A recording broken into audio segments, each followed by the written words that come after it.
What is up? It is the Dedrique Taylor Coaches Show, hosted by yours truly, Brandon Marcus, along with the head coach of Cal State Fullerton, Dedrique Taylor.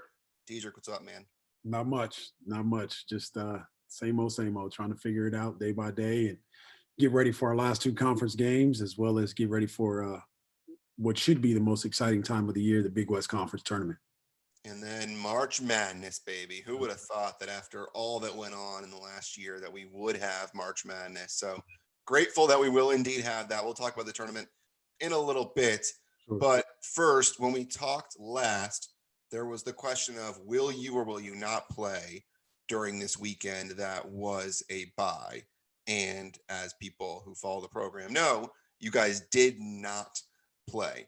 Yeah. So, what has this last week allowed you guys to do? Are there guys that have gotten healthy over this time? And have you been able to do anything in terms of progressing in any offensive sets, defensive sets, changing certain things tactically? What has this last week or so been able to grant your team? Obviously, it's been interesting just because we've had to manipulate some of the factors in terms of the things that we would normally work on. We couldn't work on those, and or didn't work on those just simply because we didn't have the numbers. But the one thing that did come out of this situation is that we were able to rest some guys and get their bodies right and kind of rest some nagging things, nagging injuries that they were experiencing. So we were able to do that, but that, obviously didn't allow us to practice 5-on-5. We can't really do that. And so we did a lot of individual attention. We did a lot of skill development, developing their individual skill and trying to find a way for them to individually get better, which in my opinion, will allow our team to get better. And so we spent a lot of time on that. And we talked a little bit about, just us. We worked on us as a team. And then we turned the page today and introduced some things and some concepts that UC San Diego's will do to us. One of the things that we determined late yesterday, is that we're going to play them on Friday and Saturday, which is our regularly scheduled time. We were trying to move those games up, but we weren't able to do that, and so today was a decent day. Coming off of a day off yesterday for our guys, but we had some bodies on the floor, and we kind of went through our regimen and introduced, like I said, UC San Diego and some things that they're going to do to us offensively and some things that we're going to do to them. And then on the other end of the floor, defensively, talked about some things as a group as well. What does it mean when you say you work on them individually? Really, I think one of the things that we highlight and has been highlighted by previous guys is that we try to find a space for us to get better. If guys are catch and shoot guys, really working on those elements that lead to catching and shooting. Not necessarily what leads to it, but actually doing it. One of the things that I harped on this past week was our feet. We have to learn to play off of our dominant pivot foot consistently. For instance, if you're left-handed, your dominant pivot foot is your right foot. And so catching the ball and playing off of your right foot as a left-hander is something, the consistency of that, I think, will lead to you being able to make moves consistently. And identifying that is something that is important to me. For instance, and I use left-handed right foot because that's the thing. I think that's one of the areas that makes James Harden really unique and really special, is that he's always fighting for his feet. And anytime you watch him, he's always catching the ball with his right foot down, and his left foot is his kind of pivot, not his pivot foot, but his free foot. Like, he can jab you and do different things off of his dominant foot. And so we spent a lot of time talking about that and working on that aspect. One of the other areas I think we talked about is just lifting your elbow, getting the ball up in the air. And so those are things that you ordinarily wouldn't know, or even if you do know them, there are things that you need to be very consistent with, and doing those things on every catch. And so we identified those things, and it's an unusual season, and most people would say, well, why are you doing that this late date, coach? Well, hell, we didn't get a chance to do it in the summer. We kind of just told them, hey, this is what you need to do. But now I think, we're in a position where we can break down why you do that, and the significance of it, and then the significance of it being consistent is ultra important. So we were able to kind of spend some time talking about that and showing them some different things that will help them develop, hopefully, develop into the player that they want to be. And you talked about how you started getting ready for UCSD.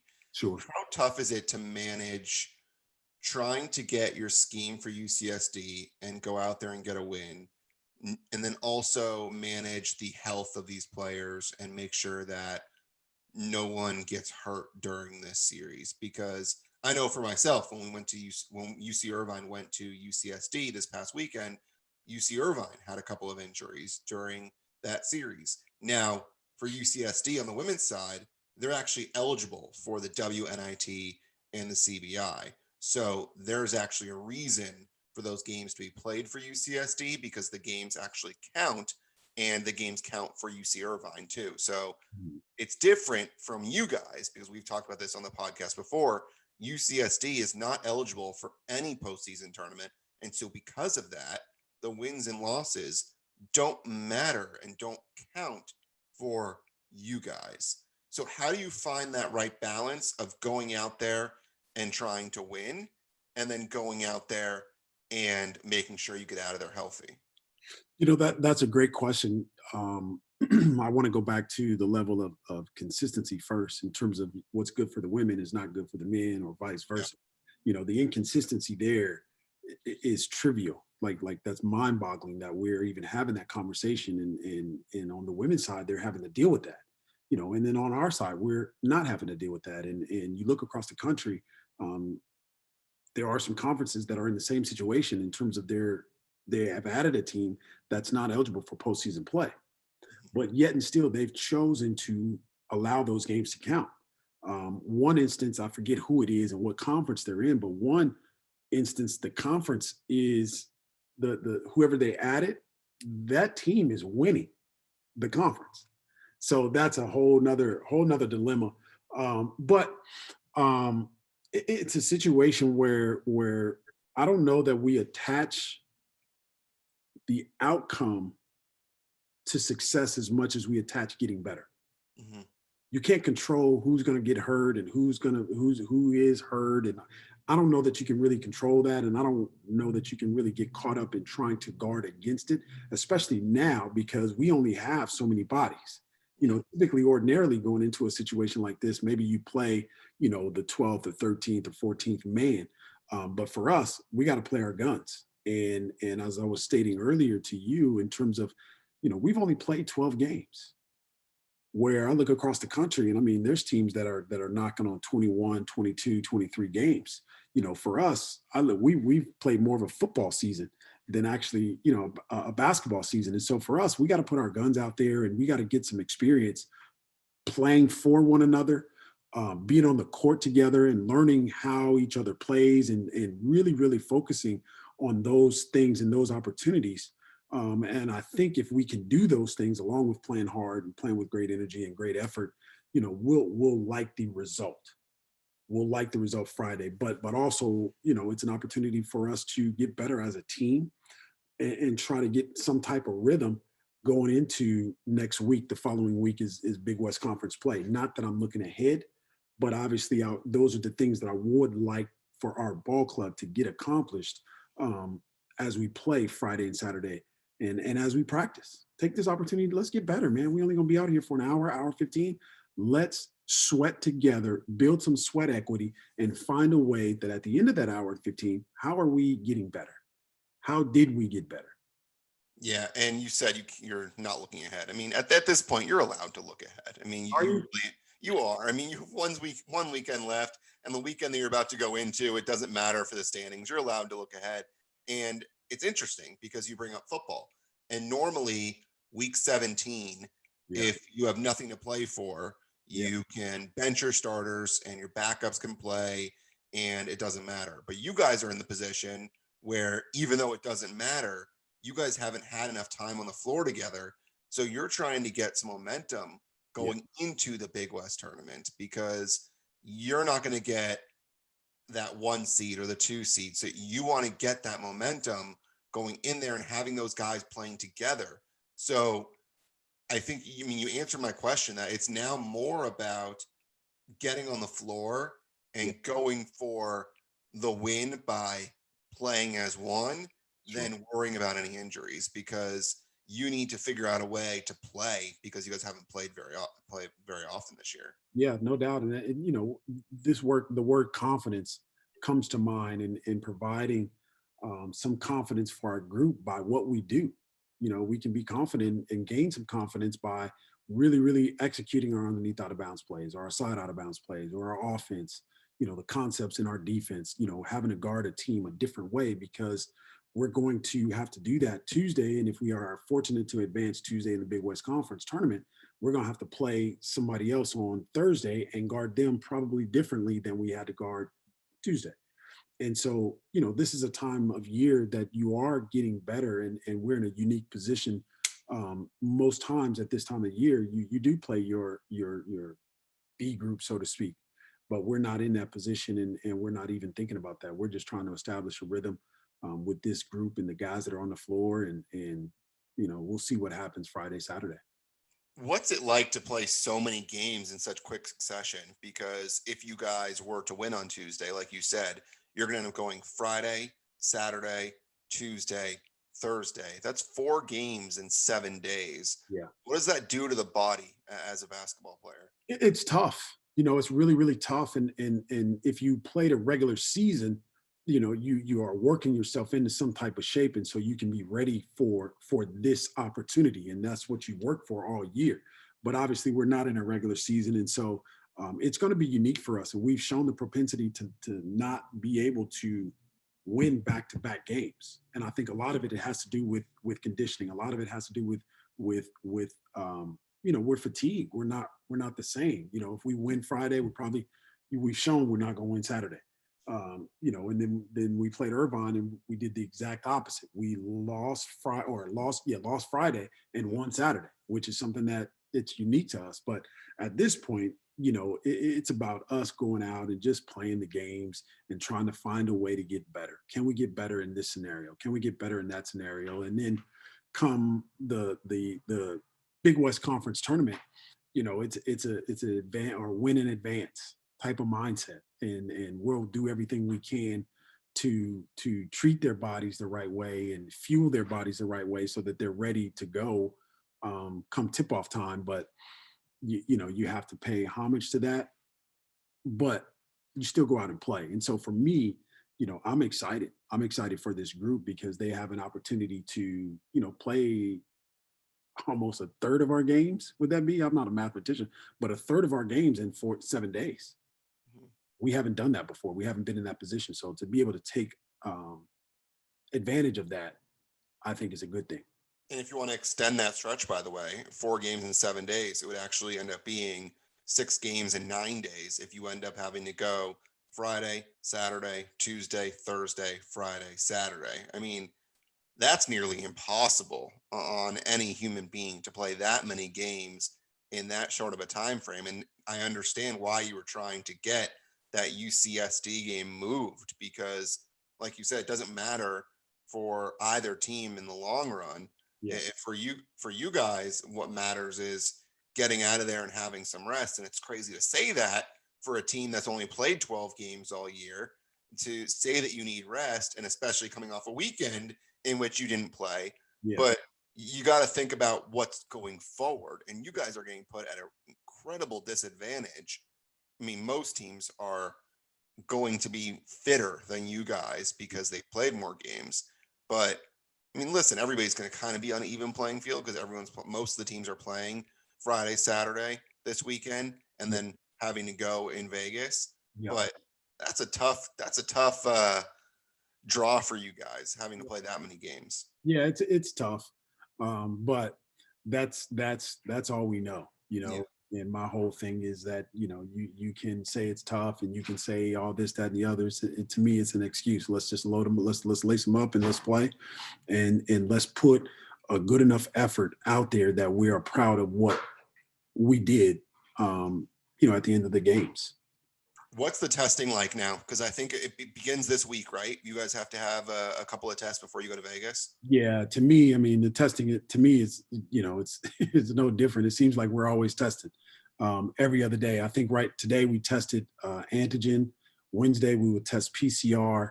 I think we have to test one more antigen, and then At some point, I think when we check in on Sunday, we have to test every single day uh, from that point forward. And I think that's inclusive of our Big West tournament, and then even on into the NCAA, they will also have to test. I think it's every single day. So you guys are going Sunday to Vegas? Yeah, yeah, yeah. Simply because Monday, I think we'll find out the seeding times of the games, and what, depending on what seed you are, determines what practice time and slot you get on Monday. And so for us, we think it possibly might be early. There's a chance that we could be in a 2:30 game on Tuesday. So for us to go out on Monday and just kind of get ready, it makes more sense to do that. So what's the travel going to be like? Because you guys are going to drive down to San Diego, I'm assuming on either Thursday or Friday. Thursday, we'll go down Thursday. So you'll go down Thursday. You'll stay Yep. overnight Thursday night and Friday night. Yep. Then Saturday night you'll head back after the game. And Yep. then are you guys flying or are you driving to Vegas? We're driving. We're gonna come back home Saturday night from San Diego, and then basically unpack to repack and leave on Saturday, or excuse me, leave on Sunday. And I think we have to test here ourselves on Sunday, and then Monday we start the tournament protocol in terms of testing.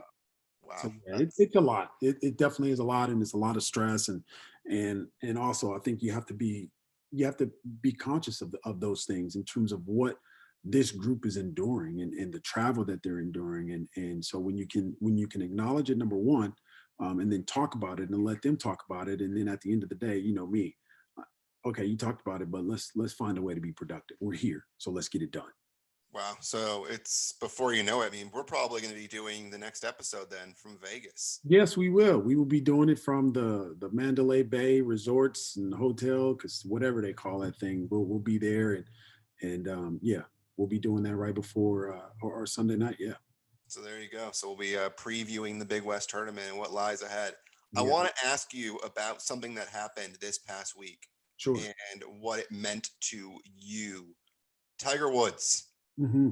and the car crash that Hmm. obviously we all found out that he was in a car crash. And first thing is, please, no. No, like we've already lost enough. We've already lost enough this past year. We lost Kobe Bryant. Hmm. Uh, he was obviously a legend in the game of basketball. Tiger Woods is golf.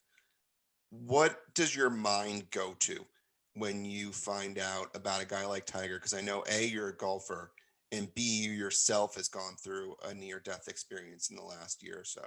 Yeah. That word that I am a golfer is used extremely loosely. So be careful when you say that. um, because there's no telling where the ball will go when I swing. Ain't no telling, man. It could go behind me, it could go in front of me, to the left. There's no telling. So, but with obviously witnessing or seeing his name come across the screen and being associated with an accident, obviously you immediately think, you know, um, you hope that he's okay, you hope that he's healthy, and then you start your mind obviously wanders to his family and goes right there in terms of you know comforting them and supporting them and in ways that you can.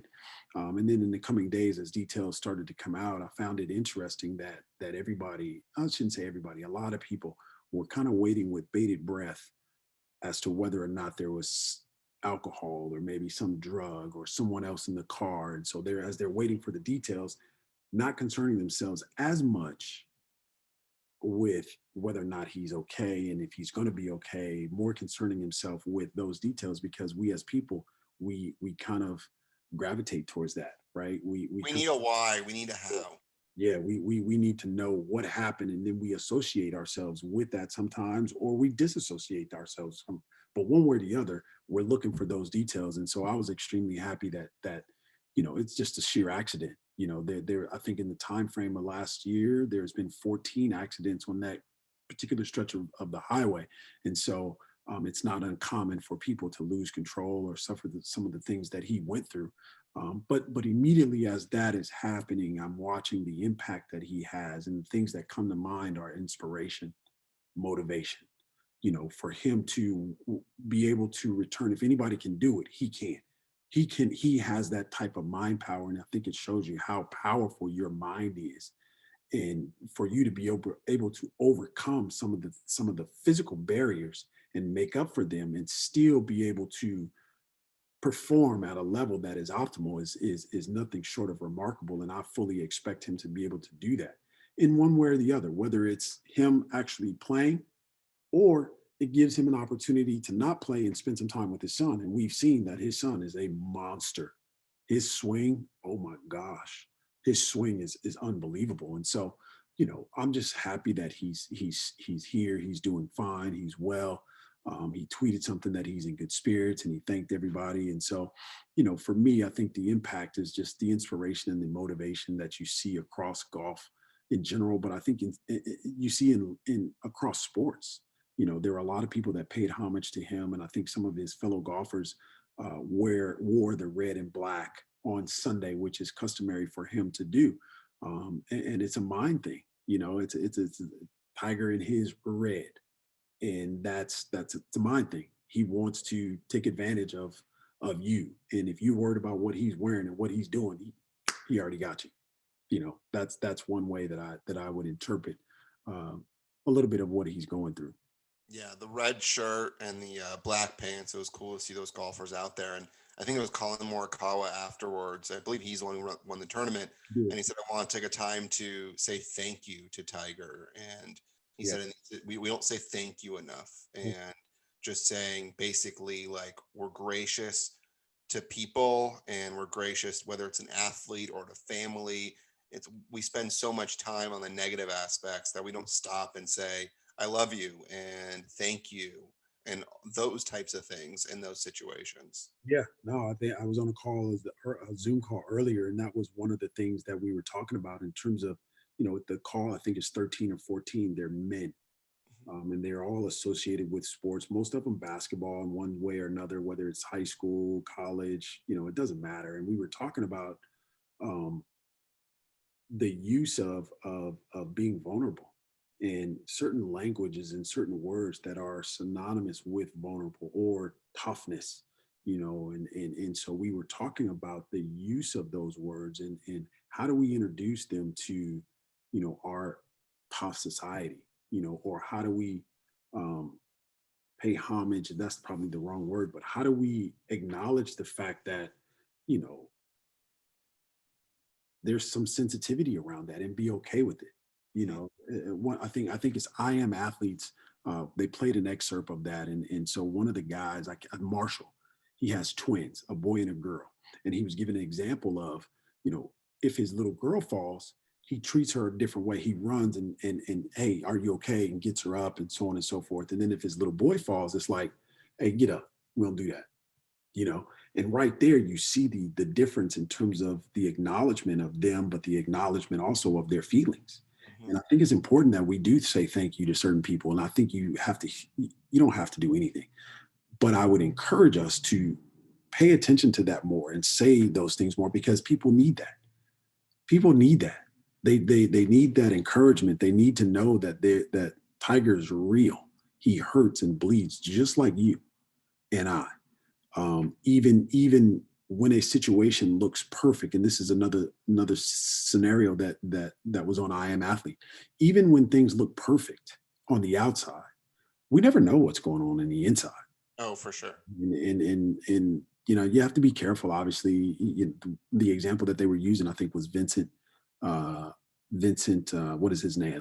I think it's Vincent Johnson, the wide receiver. Jason Jackson. Jackson, the wide receiver. They were talking about that, and they brought up Junior Seau and some of the other issues in terms of that are centered around a little bit of the CTE.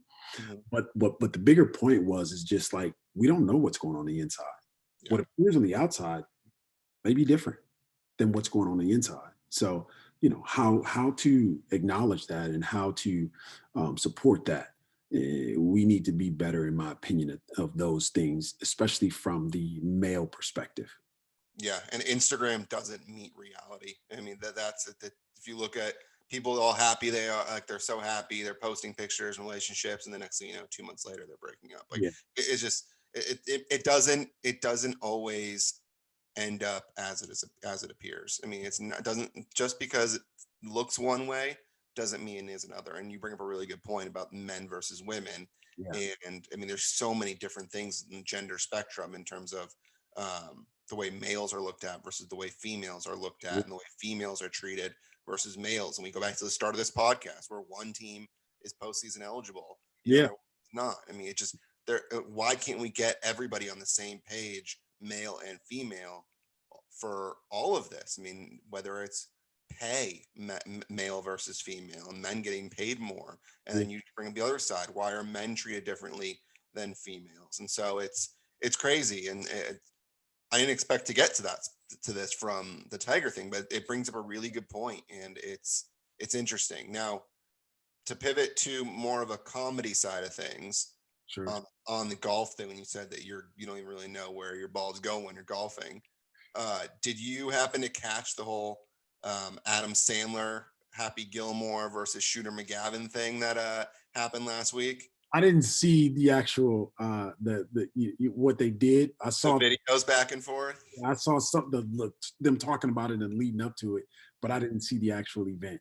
Oh, okay, it was good. It was Yeah. basically for the 25th anniversary. It was either last week or the week before. I Yeah. know they were on Dan Patrick last week, the two of them, and they were joking how they should make a new movie about them on the senior tour, They and should. how entertaining that would be, and how basically Adam Sandler went out and he hit the ball, and then Shooter McGavin did one. Of So course.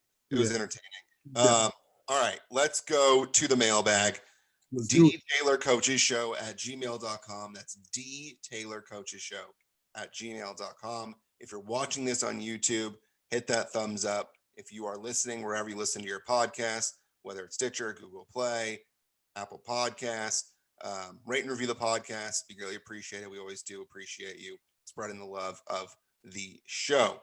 Yes, Let's we do. get into question number 1 from Mark Emard. I apologize, I pronounced your last name wrong, Mark. Coach, I heard that this season will not count against a player's eligibility.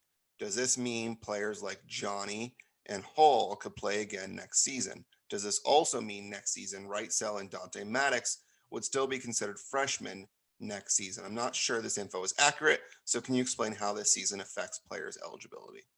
Yeah, they will be eligible. They are eligible to play or to be here next year. And basically, Dante and Latrell will be freshmen all over again. Johnny and Josh can be seniors all over again. A lot of it, will depend on, or the NCAA has made that stance that everybody will have their eligibility back this year. Doesn't matter in the grand scheme of things in terms of their eligibility. They'll be able to get that back, and so each school is responsible for, mandated by the NCAA. Like, you can go over the 13 allotted scholarships, but you have to cover that with how you are deal with that with your school. Fundraise dollars, boosters, whatever. If you want to have a 15th or 14th, 15th scholarship, you're allowed to for the following year, but it's going to cost you an additional for those scholarships. So we'd have to raise money and so on and so forth. And so we're not quite at that point in terms of the conversation and what's going to be executed. We will have that conversation, as will, I think, a lot of other people across the country will have that conversation as to how that looks at their respective university. But I think also, you have the transfer portal. And I think after the season, that will also look different than it does right now, and probably different than it has in the past, because it's a different connotation because everybody gets their year back. And to even add to what you're saying, there's going to be programs that are going to say to their seniors, hey, we don't have room for you. Mm-hmm. And if you come back, we're probably not going to play you because we may be in a rebuilding thing. We need to have our freshmen get more time and our sophomores get more time, or it just doesn't make sense. So you may have some seniors that are entering the portal just to play one more year somewhere else. So that it's definitely going to be different. And for people that don't know, and I'm sure this does apply to you guys as well. I remember going back into Tariah Flowers' office. That she used to be the head coach at CSUN for their softball team. And she had her roster for like the next 5 years laid out.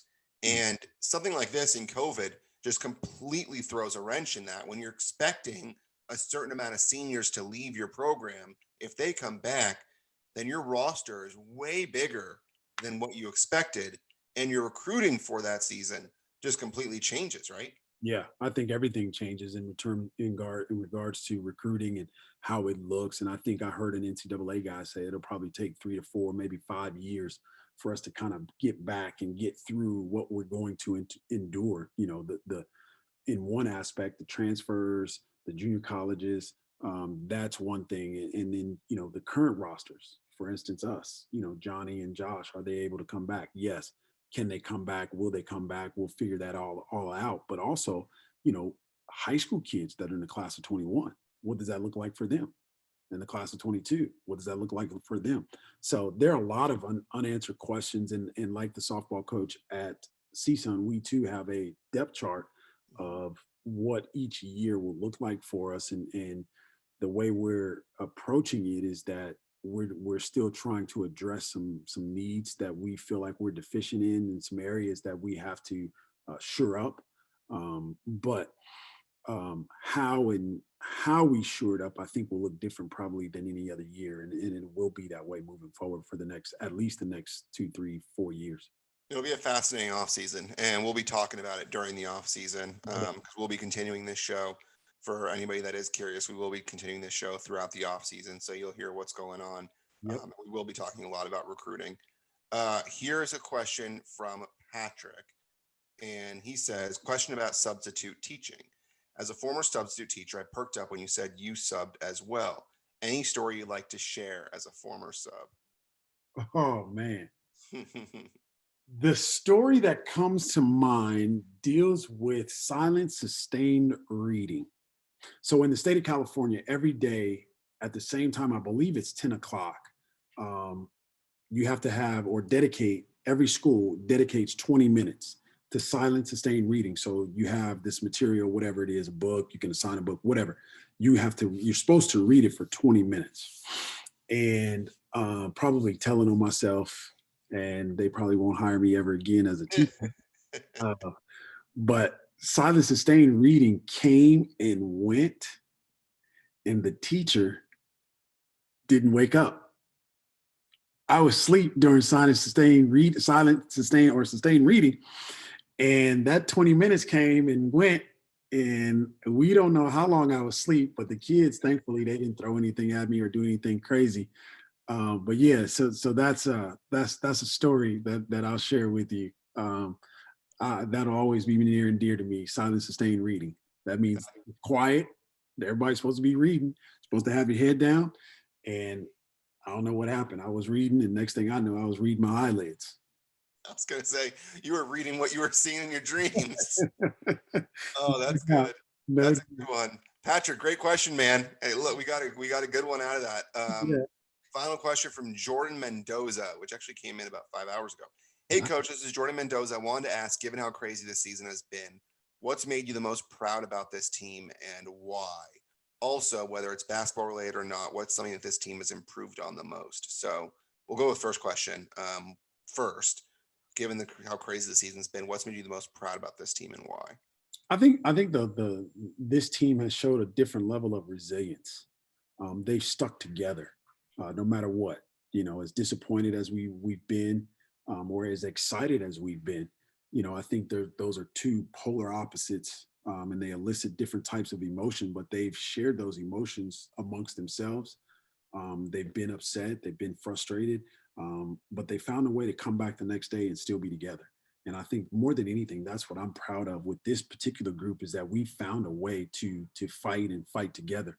And it's indicative of our season a little bit. That the games that we've played, we've either won Friday because we've understood the significance of being together, or vice versa. We weren't together, and then we got it together the next night. And so that's something that I'm super proud of. And I think you can see that with this group. You know, there is infighting and bickering, and we do all those things. That's a typical team. Mhm. But I think this group's ability to put those things aside and still maintain a level of professionalism, and still come out and fight for each other and fight together. I think this group has had the opportunity to go the other way, but they've chosen to stick together and fight together. And to the second point, what have this team improved on the most, whether it's been on the basketball court or not basketball related at all? I would say they have improved, nowhere near where I think they need to be and where they can be, but their communication amongst each other, it has is been really good. And I shouldn't say, yeah, it's been really good. It's been consistent, in terms of they understand the significance of communicating. But I think we also have seen that off the floor. They do communicate. They're with each other because really technically they can't or not supposed to be with anybody else, to help themselves and protect themselves from the COVID. But their communication and again, it goes back to their togetherness, their level of connectivity. I think is probably as good as any group that we've had under the circumstances because of what they've been through. Great questions, everybody. And big thank you for everybody that does continue to keep throwing questions out. Even if you've been doing it every week, keep doing it. We love the people. Patrick, we've heard from, Tim Vincent, we've heard from a bunch. Guys, keep sending questions, and gals. We really do enjoy it. And even, I mean, the one about substitute teaching. I mean, it's if you hear something and we don't go deep into it, ask us about it, and I'll make sure that we find out why Dedrique Taylor is sleeping on the job. I mean, we No, will end up finding out what is going on. So some great questions. And because of the questions, we found out not only about Dedrique Taylor's musical talents, but yeah, we've also found out about now him being a substitute teacher and sleeping on the job. So you yeah, find out a lot of different things here on this show. I mean, yeah. it's good. It's good. We enjoy it. We hope you do. dtaylorcoachesshow@gmail.com if you do want to reach out to us. We do appreciate it. And also, any update on the shirts and where people can buy those, the ones that you guys wore? Um, They can go to thinktank16 at gmail.com and just email us the contact information, and we'll get back in touch with you. There's a specific link that we can send to you and allow you to get them off of Shopify. So we have that set up, but right now I think the best way to do it would be email thinktank16.com, or excuse me, thinktank16 at gmail.com. Or you can email D Taylor, the coaches show email address, and we'll get it off of there and basically be in touch with anybody that is interested in purchasing the shirt. The shirts have gone off like you wouldn't believe. I think the concept and the idea behind those shirts has really taken off, and I'd love to see them continue to take off, but more so provide different conversations, whether it's the quote on the front, the open-ended question those quotes, there's not questions, there's quotes ask. Like we had a conversation when we talked about putting that particular quote on the shirt. What does it mean? Well, it means this to me. What does it mean to you? What means that to you? And so there are different meanings and different perspectives that those quotes can mean. And then obviously people are really, really honored, and excited about what the legacy will continue to provide, moving forward. And so we're really excited about that, and really did not expect what we're seeing. But I think it's all great stuff, and really, really an opportunity to have conversation, but turn that conversation into action is way more important than just talking about what those shirts are doing. and if you don't know what we're talking about, highly suggest listening to the episode last week where we went into a deep dive on the shirts and the meeting. So Yeah. a big thank you to everybody for listening. Dedrique Taylor, the head coach of Cal State Fullerton. I'm Brandon Marcus, the host. Until next time, have a good one, everybody. Peace.